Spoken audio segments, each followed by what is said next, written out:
Hello and welcome to the Sociology Staffroom. I'm Katie Tyler. My guest does not really need an introduction, which is Professor Heidi Mirza, but I will do one. I have written down the word trailblazer, groundbreaking, over a 40-year, as I understand, I don't want to obviously age you, over 40-year career exploring intersectionality in education, has written over 8 books, over 2,000 citations. I'm sure there's more citations than that. 40 journals, has held lecturing posts, obviously at Goldsmiths, UCL, and Institute of Education. If you've not come across Heidi Mirza, I do not know where you've been.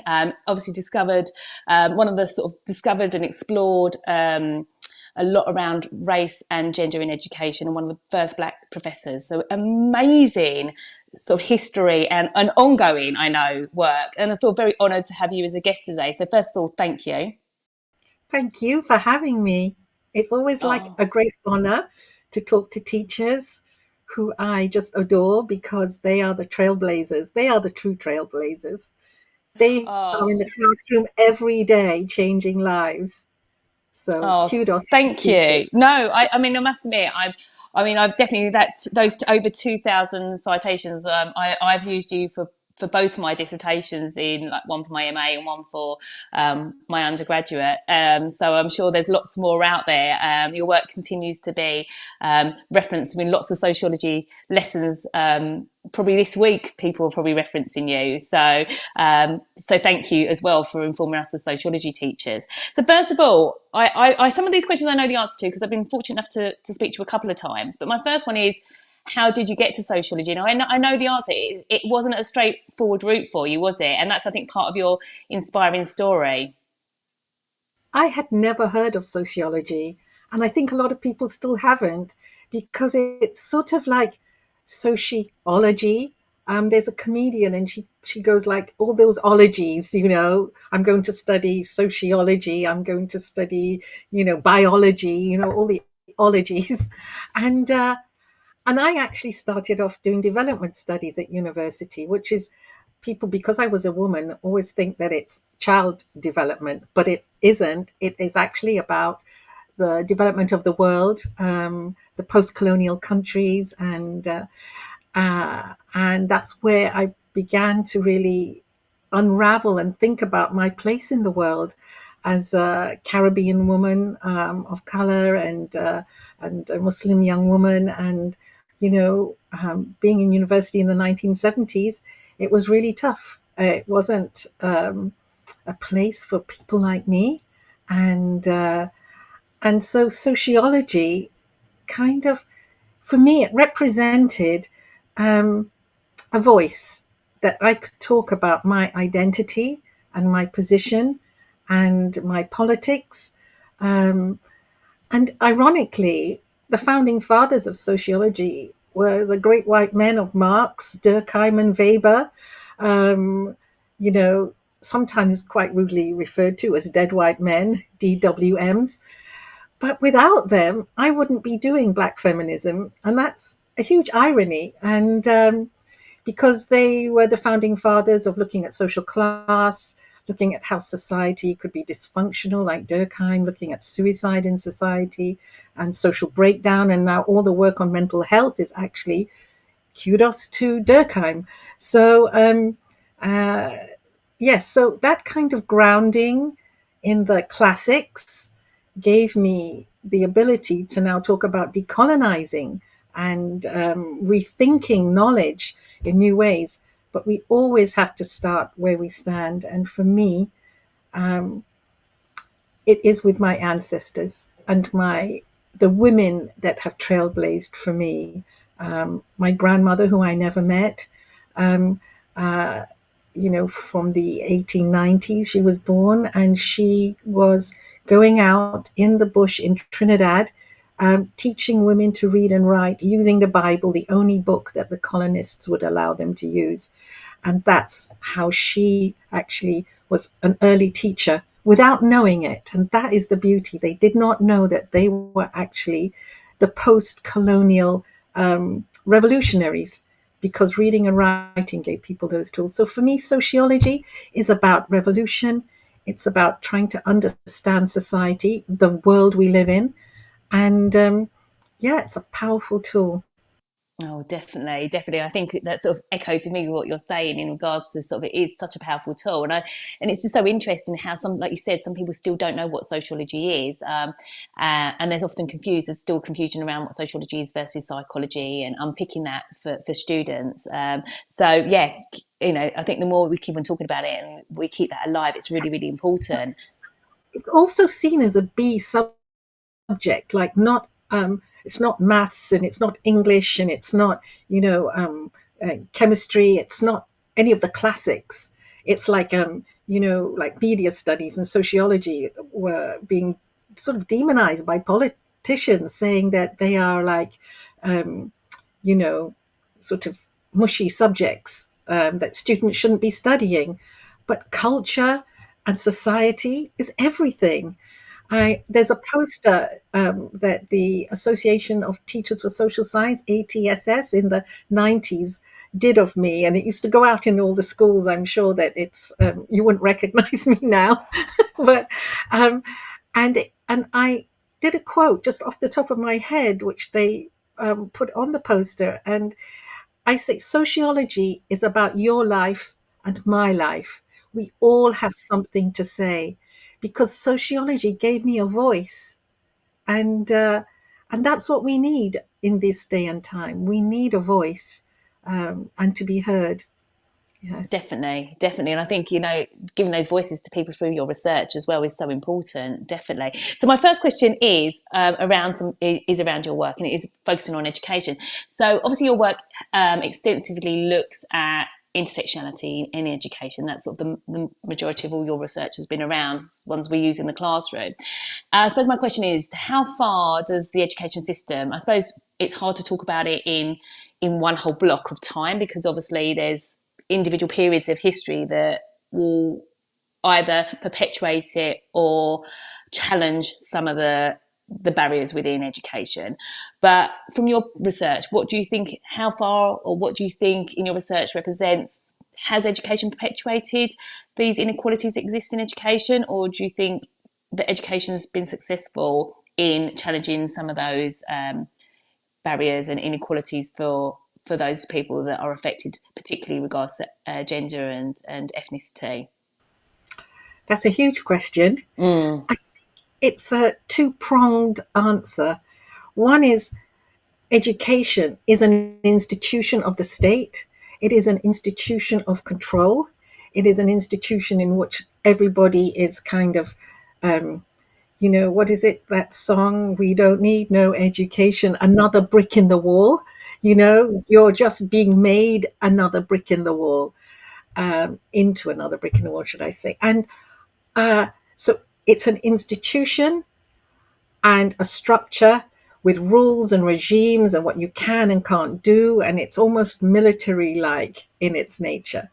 And then there's education as learning by doing and seeing, and the mixing and the mingling of people, and all that entails, that whole development side of you through those very important years when you're going through schooling from the age of 3, 4, 5 up until 16, 17, and then into university. So knowledge and understanding um, is the magic. The institution is really about structural inequalities. It depends where you go to school, the kind of opportunities that you have. If you live in the north of England compared to the south of England, it is huge. And that's one of the big divides that I found in my research, particularly this Deaton review of inequalities with the Institute of Fiscal Studies, very recent study that I've done. And the north-south divide is one of the biggest issues in Britain and not being addressed. And COVID exacerbated that. The children in the north, particularly Pakistani, Bangladeshi, and white working class, do not have access to well-funded, good schools in which they can flourish. So you have that structural issue. And then on the other hand, in the south, we've got big, huge cities like London, where you can have schools with 90% of students from ethnic minority backgrounds, and you might have more. You tend to have more head teachers Muslim women, black head teachers. But on the whole, nationally, we don't have very many black leaders and Asian leaders in our schools. It is a chronic problem. Um, so you have the North-South divide, but then you have um, access to online now in schools, which has really radically changed the opportunities for students to access learning. Again, not all homes have Wi-Fi, and this is something we found particularly in COVID. There would be a whole family of 8 children around, just looking at their mum's phones, while some children would have, you know, computers in their own bedrooms. And so there is a huge North-South divide. And yes, but schooling and education, what will we be without it? It is our aspirations. We've come to Britain as migrants, maybe as or second, third, fourth generation. It can change your life. Education is the key to unlock the doors to opportunities. So Yeah. Yeah, and I know that firsthand. I think that's a story my mum would tell me, that people could take stuff away from you, like i.e. your house, or you take like lose your job, whatever it might be. The one thing you will always have is your education, and that's always been drummed into me. I'm second generation Filipino migrant, so like my mum came here when she was 17 years old, and I really it's one of those things that stick with you, particularly as a female as well. I think because it gives you a different definition outside your gender and your ethnicity. It gives something else to your identity that people then, you have some sort of ownership and control over, whereas people might see your colour of your skin, or they might see your gender, and maybe and also social class as well, obviously as well. They might be able to hear that from the way you speak, but you have agency over potentially some of your education. There was something you mentioned, there's quite a few things I wanted to pick up there, and I knew that I was going to go on a bit of a tangent. I couldn't not, because you every sentence I was like holding on to what you were saying. And you mentioned the North-South divide, and I think increasingly we're seeing a lot more research, and I'm almost quite surprised, and I don't know if that's the right word, how we haven't known that earlier. Like the research is coming out quite thick and fast around that, and particularly not just the whole of the North, particular areas within the North. I know that the Sutton Trust, obviously the Institute of Fiscal Studies, have been looking at that. So there's lots of research around sort of social mobility and North-South divide. I suppose there's one question around that, like how is that? Why is there a lot coming out now, although we've known that for some time? I suppose there's one question there. And my second question, you mentioned around role models within education. So you said that obviously in London we've got a lot of greater diversity of leaders, head teachers and teachers. I suppose my question is that the biggest barrier, or is there one thing that is the biggest barrier for having more equality in education? Is it the geographical divide that you've mentioned, or is it something about representation, or is it something else, or is it a combination of all those things? And yeah, so there's a couple of questions there. I appreciate I've just thrown lots of questions at you then. Sorry. so let me unpack that a little bit. That's what sociologists do. They unpack everything, even your Amazon parcels. But uh, yeah, so one of the success stories has been young Muslim girls doing really well at school, and that is largely because in over 20 years ago, the government, it was Tony Blair's government, and I was on the task force for education, um, standards in schools and education. And we pumped money into Tower Hamlets, where many um, Bangladeshi and Pakistani families live, which is right on the cusp of the city of London. So you've got the high-rise buildings and, the law firms and the banking. And then you have the rag trade right in its shadow, where and the restaurant businesses there that these families serviced, because that's what we do as migrants and people of color who've come to Britain. We service the white population. And if they send us all back, I don't know who's going to be doing that. But anyway, that's a whole other story. But so these young women, they're girl-only schools for Muslim women with the top teachers. Now, the teachers in the 1990s were white. They were all white. They still are. 87% of teachers are white. And they they just focused on the education. They were highly paid and pump primed. And now those young women are at Cambridge and Oxford, nuclear scientists, engineers, breaking barriers. They're working in masculine careers. They are building, the underground new Elizabeth line or whatever. They are just cutting edge in male world of work. And I'm so proud of that. And that shows what works. And if we had that same pump priming, the best teachers, the best heads in up north in Bradford or Leeds or wherever, in Birmingham, we could see a turnaround for working class. And I'm talking about white working class, I'm talking about black working class, children of African Caribbean origin are not doing well, they're not thriving in school. And if these young women could do well down in the South, they could do well up in the North if they have those resources. So, resources are absolutely crucial. And leadership in those schools was absolutely crucial. These were top heads that were particularly recruited. They were called and then super heads. And I know that could be controversial because, why are some super heads? Why not are all heads super? And I know one of the questions you wanted to ask me was about leadership. And what is it about a good leader in a school? What is it that makes a good teacher to lead a classroom? What are the qualities of those people?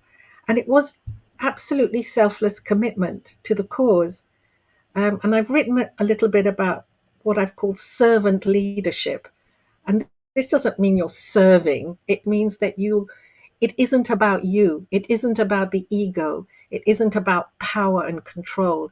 It is about actually the polity, the community which you serve.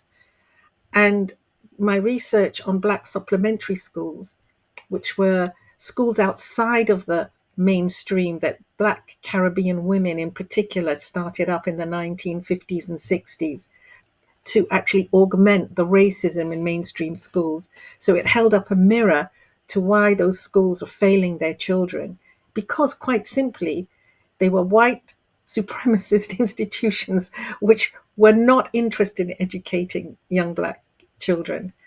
So these schools were set up as an alternative. And we see that amongst the Muslim community. We see it amongst the Albanian community, the Polish community, the Greek community, the Filipino community. We start up our own schools under the radar.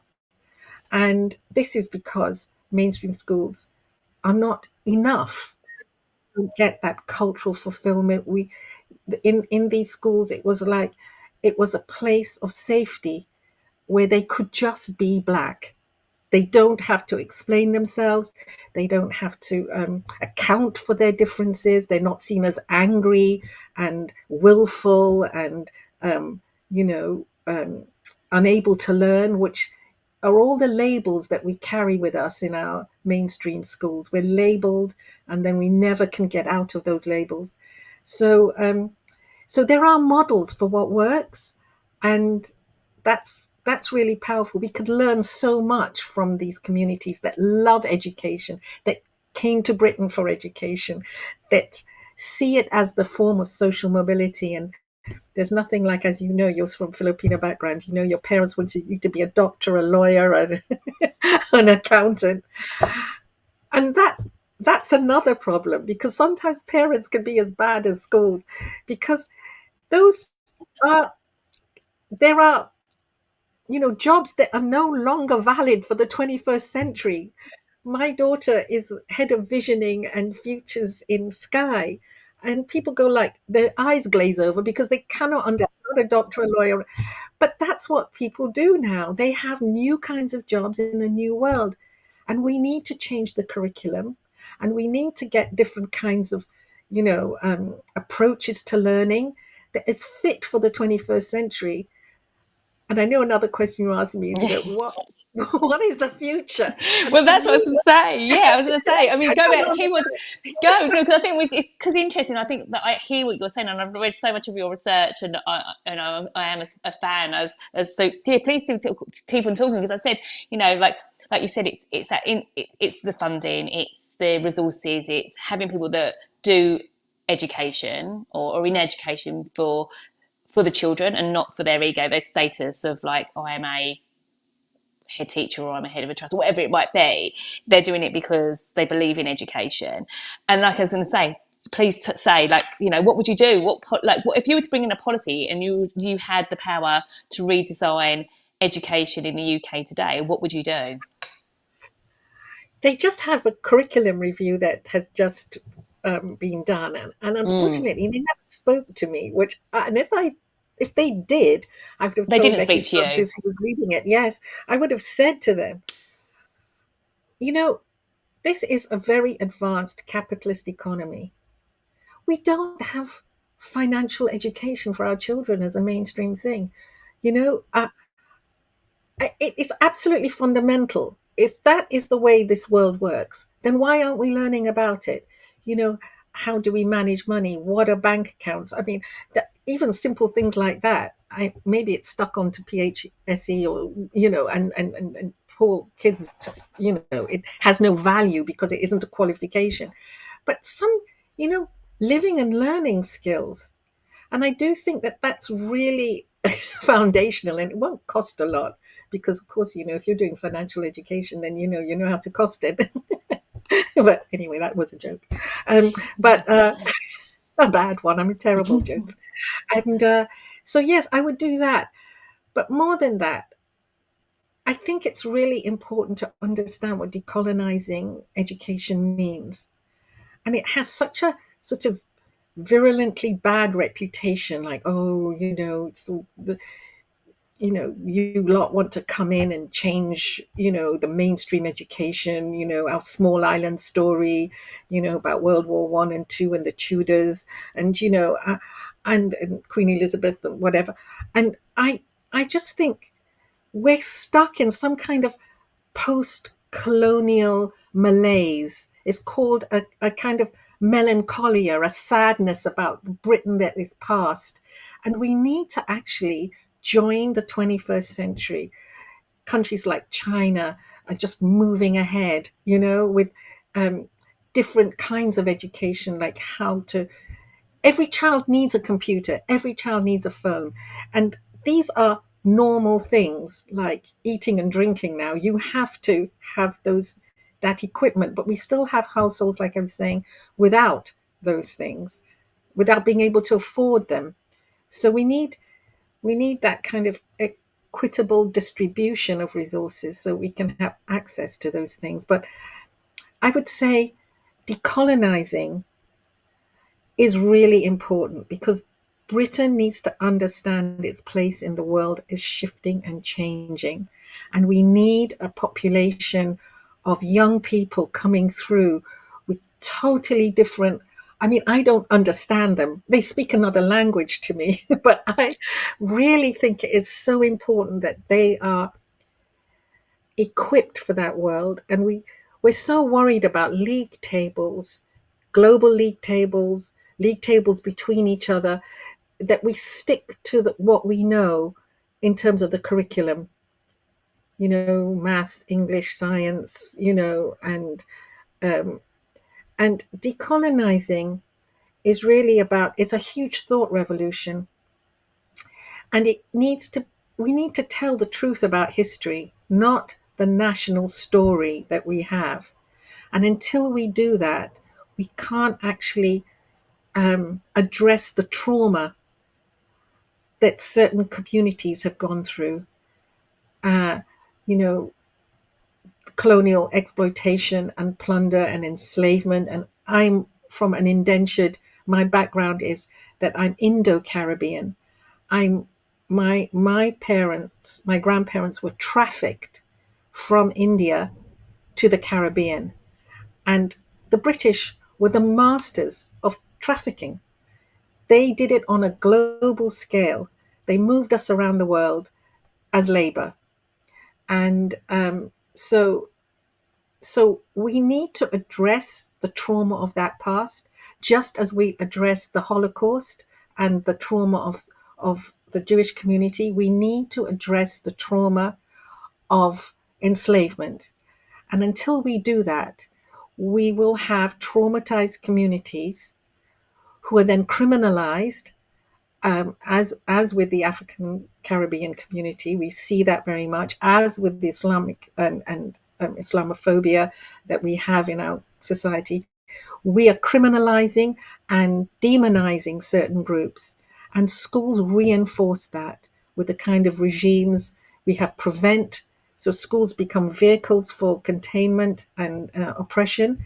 We have, you know, exclusions, the highest rates of exclusions off the scale for Caribbean young people.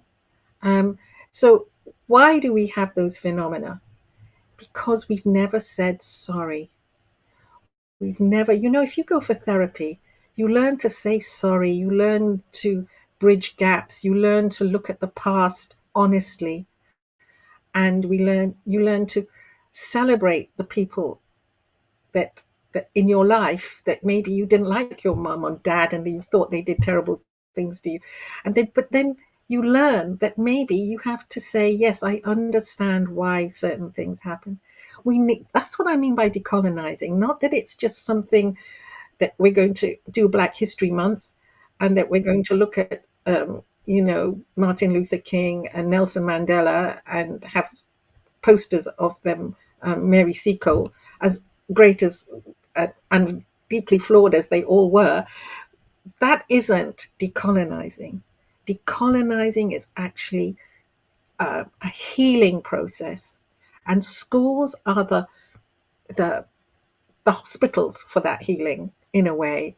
They are the sites of healing, because we can actually change and shift knowledge and understanding so that Black girls are not seen as aggressive and problematic. And we have a phenomena of adultification, seeing that they're more grown up there than they are, and therefore we had Girl Q, and where a young woman was seen as having drugs on her, and she was, um, you know, the police came in and stripped her naked without any parental support and with any right to do that. So, and that's just one incident of many, many thousands that happen every day, of the way that young Black people are seen as problematic. Muslims are seen as sly and sneaky. People from the Far East are seen as untrustworthy. All these um, misrecognitions, we call them. We might call them stereotypes, but it's much deeper than that. You're misrecognized, and then you become and be seen as embodying um, aggression or slyness and sneakiness or untrustworthiness. And so that is the process of racialization. And it's multifactorial in the sense that you've got race, class, gender, nationality, disability, sexuality, all those aspects of you are judged in your classroom. I was seen as a very uppity, don't know my place young woman, and was told I will never amount to anything. And I was sent to do a typing course. And I thank my school for that racism, because I can now type on a computer very fast. So, They obviously definitely had misrecognition there, didn't they, for 100% on that yes, point. It almost comes back to that first point you mentioned in regards to sort of there's the structure, i.e., and that would be at a policy level where education is perpetuating those inequalities. And I know it's a question that I've sort of sent you and said, like, thinking about that as I think for a lot of our listeners, we haven't got control over that structure. We aren't working at that level where we are informing policy. What agency we got in their classroom? What can teachers, trainee teachers, NQTs, people teaching on the PGCE courses for teachers to start that work? Because obviously, like you said, a lot of that is through those interactions in the classroom, the conversations that are happening. So how do we equip ourselves? Because that's all we really have control over is that classroom space. What can we do to sort of decolonize, make people feel safe, work through trauma, as well as balancing teaching the curriculum? What are your thoughts on that? What makes a good classroom and a bad classroom? I will ask you as a teacher. And you know what? I've seen classrooms turn around by something that you might actually think is corny or cringy, but it's love. It's love and reciprocity, listening and acknowledging the young people in your room and not disciplining um, and marginalizing. And I know that's difficult because there are behavioral problems. People are also at different levels of learning. And one of the things that really worked was the inclusive classrooms in those young women's schools. They learned to look after each other. So, if somebody had learning difficulties in the class, they would support them, like they would sit with them. The other pupils, the teacher organized it so that the other pupils would sit with each other and help each other. So there was this respect. And one of my most favorite books, I know it's a very old book, it's called I Answer with My Life, which I love this idea. And it's by Kathleen Casey. And it's a book about it's about um, Black African American teachers, Jewish teachers, and Catholic nuns. These three groups of teachers that are working in the ghettos in New York, and it's called "I Answer with My Life" because they teach with their life. They are committed teachers. It's not just a profession; it is their life, and they learn what they call reciprocity. They learn to listen, to hear. It's a kind of orality. It's about listening, hearing, and then acting, and it's giving back as well. And it is a huge ask on a difficult day for a teacher to do those things and then go home and start it up again the next day. But the children are not your enemies, you know that. They are the, the clay that you mold, and they will respond to respect. Um, in a piece of research I did, and it's written up in the book, Respecting Difference, working with teacher educators. And there's a case in which there was a young um, student teacher, and he was in a what do you call it, a discussion group with me and others. And I'll call him Simon for the sake of a name. And he was a science teacher. He'd been working in a school that had a lot of black boys. He had a degree and a master's. He had been through the whole British education system. He was a white young man and very enthusiastic. And he said, well, black boys, and this is very recently, they're just not able to learn. There's something in their DNA, in their genetics. They just will never be able to learn the same way that white kids are. And then all the other students in the discussion group, like, got on his case and were really like, you can't say that. And he said, well, it's true. And then another young woman who was sitting there quietly, she said, well, yeah, all the black swimmers, they're no black swimmers, they're all white. So, there's something genetically different. And now we know that, we do know from all the genome projects, all the genetics that we research that's going on, there are more differences within a group genetically than between groups. So it's all a fallacy. It's a belief system that we have about fundamental differences between people. And this is a teacher that's going to teach your children in a school. And these were hidden beliefs that I wouldn't have known unless we were having a specific discussion on it, because he was a good teacher in terms of, his subject matter.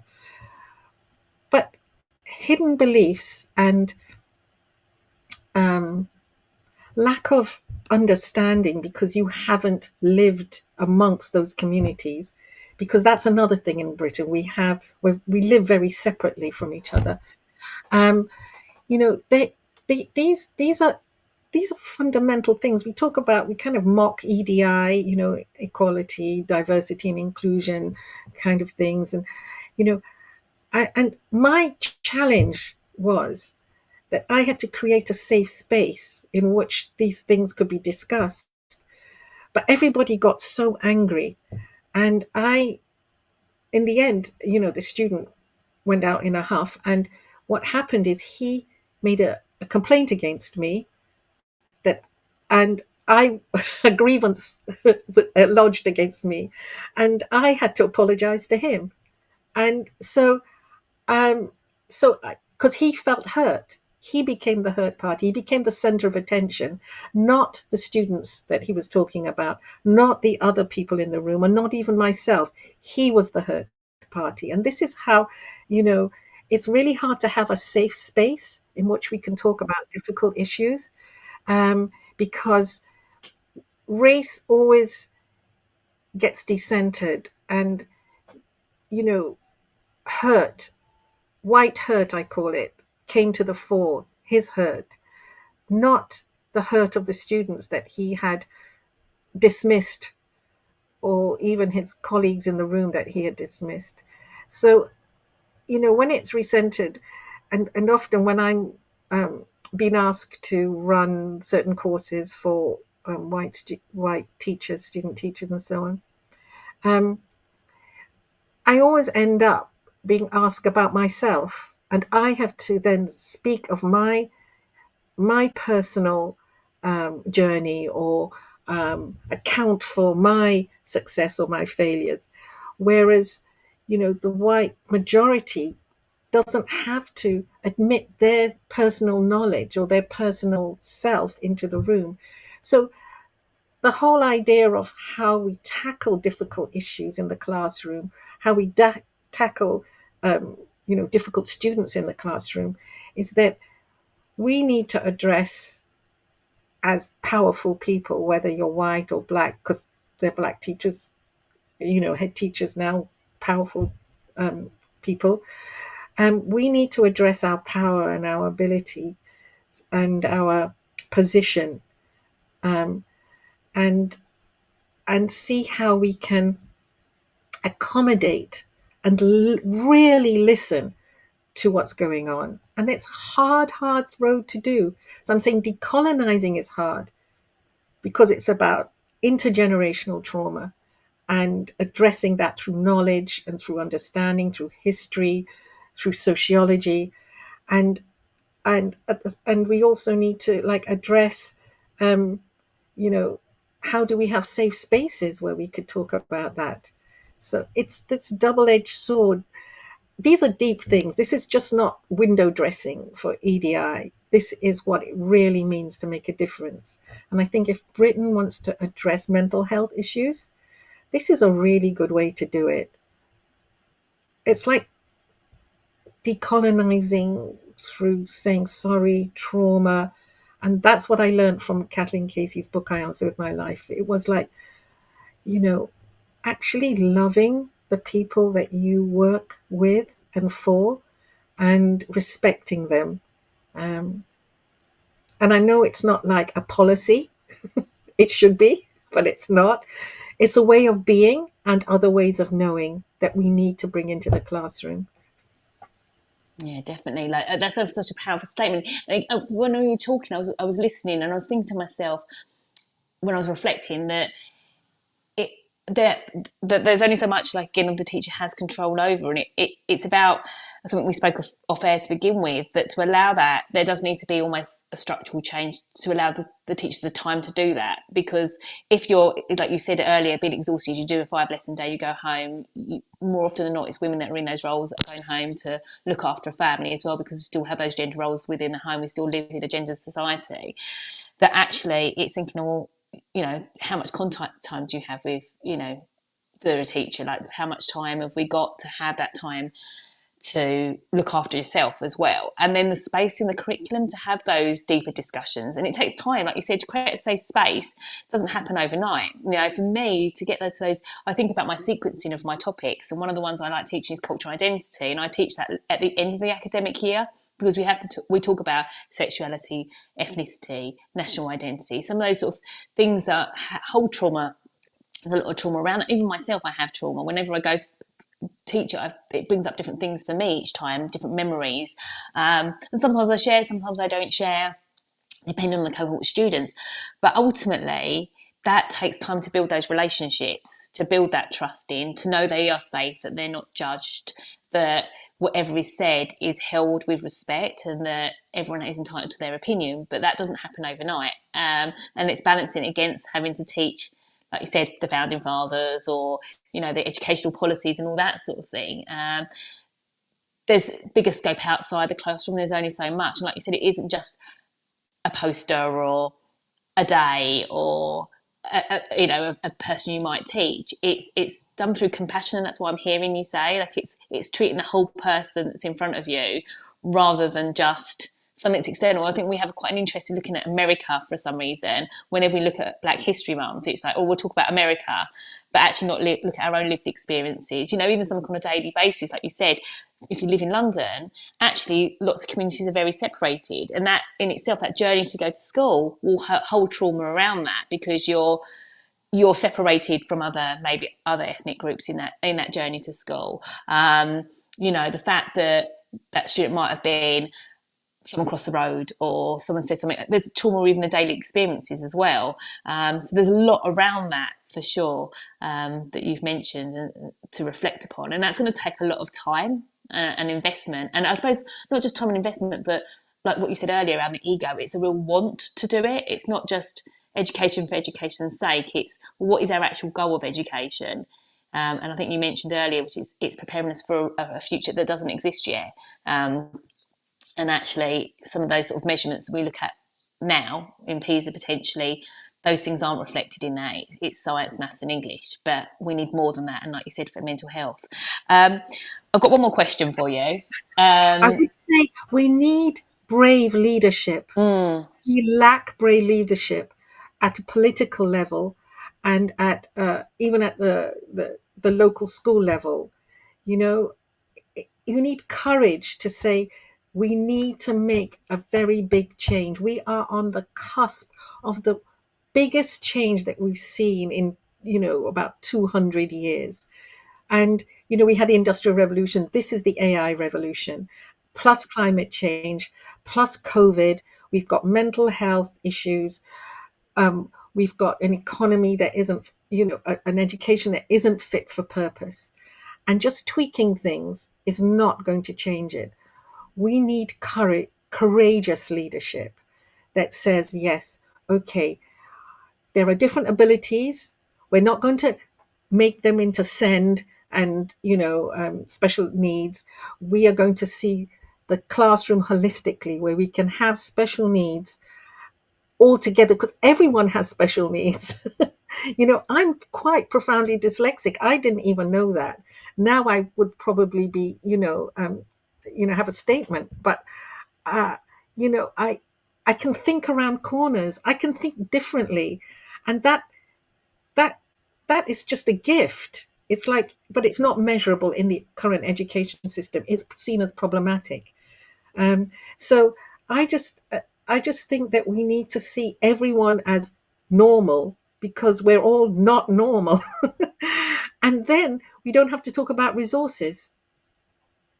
But then we need to then change the way that we assess students, and how we value students, and how we value different kinds of learning in one classroom. And that takes a real lot of courage, because we still want qualifications. And that is something from the 20th century. GCSEs and A-level they're so out of date. And the students who are really going to thrive are the ones who are going to do apprenticeships, because apprenticeships is hands-on skills. You will get paid for your work, because universities are actually in crisis financially, and they are outmoded too. They are no longer fit for purpose. In my time, it was, the treadmill of primary, secondary, university. And university we used to say was the greatest dating site because it was before Tinder and we online. It's how you met your future husband or wife or whatever or partner. And so we all I went out obviously weekend. I missed a trick there. I missed a trick. I see you've got a wedding ring on. Oh yeah, but that was I actually ended up marrying the person I went to school with, which is a bit sort of old fashioned. But yeah, I ended up No, no, marrying no. my. You went to school. You see, these institutions, whether it's university or school, are the greatest dating sites, really. Yeah, well, I suppose I Well, always say to before my online. students, at least I know we're going a bit of a tangent, but I said the good thing is when you're young and you meet someone, you like them because you just like them. There's no, I suppose it depends because obviously there's still a little bit of like social networking that goes on in the type of school in the area you live, but it's not based on your occupation, what car you drive, how much money you've got. You just like them because you like them. It's not that complicated. Whereas obviously as you get older, there's more layers to it. Yeah, brave leadership for sure. I think if we, it's 100, and I think there's a lot of fear around it. I suppose because like you said, it's at this time, I find AI very interesting and how students are using that, and also the problems related to that. You've also got COVID of the back, post COVID and the impact of that. You've got like you said, Gen Z or Gen Alpha who are coming up. They're very different in the way that they think and they question. They're not the same as say like my generation and how we used to think, and I think there is a disconnect potentially between the old systems and the new systems. I know that some of my best and brightest students are learning lots off TikTok, and and it's interesting how they can apply their knowledge from that. And it's not, they're very good at selecting, the stronger students are good at selecting the right stuff. And they teach me every day is a school day for me. And I'm like, wow, can you share that with the class? And they are our greatest teachers, some of the students. They really, really are. I learn every day. I learn something different. Even just how to treat each other. I think they treat each other very differently than you think when I was back in my day when I was at school. You mentioned just before we spoke, you're doing some of your best work now. You are retired, and I put it like that because obviously we know you're not.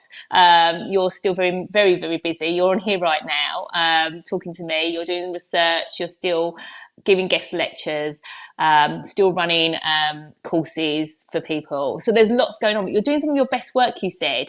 What does that look like? What does that mean? Well, firstly, time is everything, and I guess reflecting on, being a head teacher or a teacher in a school, there is so little time. They're just so frazzled, and I had to step off the treadmill for my own mental health, for my own well-being, because everybody, you know, like I'm one of the first women of color to be a professor, and everybody wanted a piece of the pie. They want you to do this. They want you to represent that. They want you to sit on every committee. They want you to be, go into government. They want you to, go into the classroom. It was just too much. I'm one person. And this is the thing, um, when you, because race and class and gender, I embody all those things. So they want you to be the representative of it all. And I just crashed and burned. I just couldn't cope with those the demands and the expectations because you never want to fail. You're brought up never to fail. You know this as a Filipino young woman. and I and so what does it look like? It looks like I'm doing my best work because I can think laterally. I haven't got somebody saying, no, you can't say that because no one's paying my wages. Because I'm retired, I'm on a pension. And I, I, and I know that's a luxury. And I know how privileged I am. I wake up every day and I just I thank for all the goodnesses in my life. I just thank whatever forces have allowed me to have this position. And and and yes, it's a joy. And so yes, I want to write novels now because I think storytelling. And that's what sociology has taught me. Storytelling is really important, and every life matters, and everybody's story is like a movie now. And in fact, with online, you know, um, things that people tell their stories all the time. Our students tell stories, amazing stories that we don't actually may not know of because we don't even know about what how to manage TikTok. It's all too fast for me. Like the stories are really quick and short. Yeah, I But find it too much. It's sensory overload for me. I'm not on any social media other than LinkedIn, but I find the shortness, it gives me like, I can't deal with it. But the next generation, it's they're like I'm a writing their rabbit in the stories. headlights. What just happened there? I have to re-look at it like 10 times. But a young person would just go right through it. And you're so right. Like they think so differently now. And we have to see them as our teachers. Well, I think we need that mutual respect because they are going to be the I'm going to use the word midwives. Uh, midwives are people that bring the new generation into the world. They are young, but they are our midwives, and they are going to actually shepherd us into the new ways of thinking. For those of us who are flexible enough to do that, Yeah, as I was because we're saying, very not stuck. everyone is it? Are they? Because at the end of the day, there's that hierarchy of intelligence and age and status, and it goes back to what you said right at the beginning around ego. It's realizing that actually we've all got something to learn from each other all the time. We're all humans, hopefully learning from each other and collaborating rather than imposing potentially. I think that this this is what I was saying. A good classroom is one with mutual respect for all the students, black, white, Muslim. You just treat everybody the same. I mean, one of the issues is like the judgments that people make, and the authority that resides in the body of the teacher, and the kind of bullying that can go on, like sit there and behave yourself, and you know that kind of um, like you don't trust them to make their own decisions. And I know that maybe some teachers be watching this and going like, what do you know, Heidi? You're not like every day in that classroom, dealing with difficult students. But if you give a difficult student some respect, and I do Tai Chi, and one of the tutors in the Tai Chi, that's he works with very, very difficult, traumatized young people who are severely autistic. And he says what you do is you let them you let the young people, you kind of, it's a form of therapy. You let them, Mm. I forgot what it's called, but you leave them alone. You do not go into their space. You do not give them instructions, and you're not directive. And that diffuses everything, and they come around and they are stupendously talented, but not in the way that we think. So, and go back to that point that a good classroom is an inclusive classroom, and an inclusive classroom is a healthy classroom, and you're learning on both sides. And I think we really need that learning from the young people. Yeah, definitely a democratic classroom is the way forward. Definitely, I think sometimes it's going back to what you said, is that tension maybe between the structure and the agency within that classroom, and it's, I suppose it's, as a teacher, it's knowing yourself and reflecting, and knowing that you know your students best despite the fact there is that structure. It's getting that balance, because it goes back to brave leadership on every level, I suppose, within the structures, within, on every level, but also brave enough within the classroom to go, well, actually, I know my students, and that's the way it's going to work with them and their different personalities. Or, there might be a reason, like you might be supposed to be teaching something that day, but there's been I don't know, a fight that's happened at break time. It's knowing that actually that we need to take pause before we move on to something to get everyone settled and in the right place, ready for learning.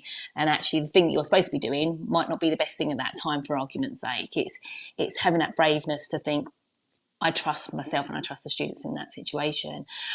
Please keep on doing the work that you're doing. I know that you are retired, but for me personally, this has been a joy. Like, to speak to you again, I feel really lucky and blessed to be able to do that, because I'm always learning from you. I love the fact that you have been in sociology, in education within sociology, and intersectionality for 40 years. But I think it's the freshness that you bring each time, the lens that you bring to these conversations are inspiring, because I think you are also growing. And I think this is really great from a research perspective, because it shows that we aren't stagnant. We can always learn some more. So thank you for your time. I'm very super grateful. And yeah, hopefully I'll get to meet you in person one day. That would be lovely. That would be the dream. Yeah. Thank you so much. It's been such a pleasure, Katie. Bye. Thank you. Thanks ever so much. Take care. Have a lovely Bye bye, day. Bye everybody. bye. Bye Yes. bye. Bye.